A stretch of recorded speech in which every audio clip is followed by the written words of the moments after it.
Hello everyone, welcome back to our channel. In today's session, we are going to explore the type of companies as defined under Companies Act 2013. So, here we begin. So, types of companies. In this video, we are going to discuss about more than over 18 types of companies as per Companies Act. So, let's get started. So, companies are divided on various bases. Like one of the bases is incorporation. So basically on the basis of incorporation, first type of company is statutory company, which is set up or framed under the special act of parliament or state legislature. They have their special acts which govern them, like RBI, LIC and SBI. They have their own special acts which govern these companies.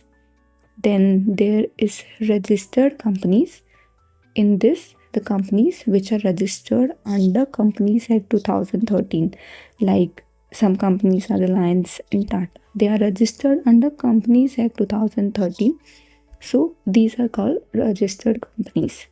Now, based on the liability limited by shares, in these the shareholders have the liability to pay at the time of winding up of the company, which is limited up to the unpaid amount of share capital. The amount of share capital the shareholders haven't paid yet, they are liable to pay it at the time of winding up of the company. It helps in protecting the personal assets of shareholders. Then next we have limited by guarantee. In this, the amount which shareholders are liable to pay at the time of winding up is fixed.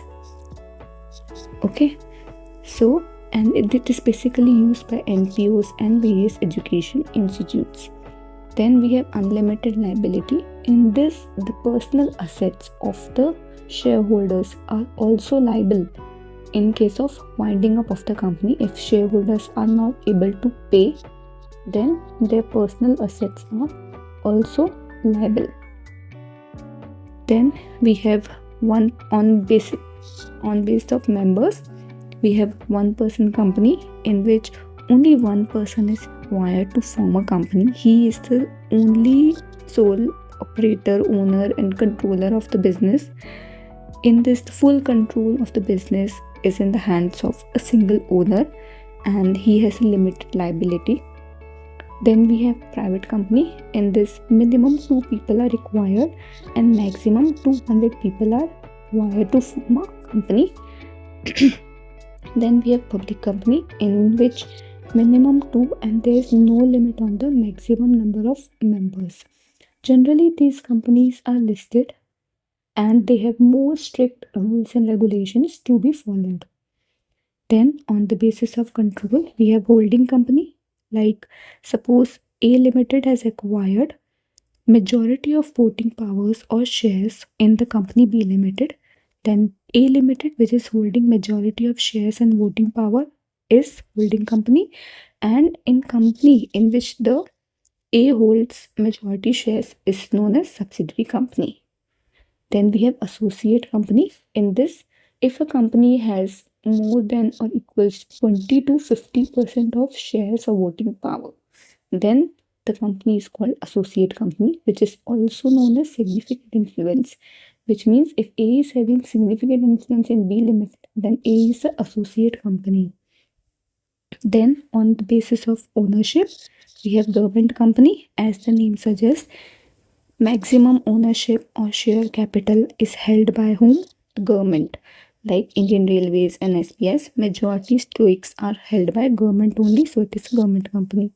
Non-government company, which government do not have control on it, is non-government company, like private institutions, Tata, Reliance. Then foreign company, which is registered outside but has a business operations in the India only, which is registered outside but it is operating in India. Like MNCs, Amazon, Google, they are operating in India but they are registered outside India, then they are called foreign company. Then we have some other companies which are Section 8 companies, which are basically formed for the purpose of some social welfare, okay, like charitable institutes, educational institutes. So these are Section 8 companies. Producer companies are basically formed by farmers or artisans, okay, which are for the welfare of farmers only, okay. So Nidhi company, which accepts deposits for the purpose to lend it to their members, like small saving societies. They basically take money from outside and give it to their members, which can be used for the purpose they have been set up for. Then we have dormant company. These companies are set up just for the sake of showing them in books of accounts, and they do not have any business operations. They do not carry any business. They are just shelf companies which have been formed just for the purpose of showing it. Then we have small companies. Basically, these are the private limited companies in which if the paid up capital is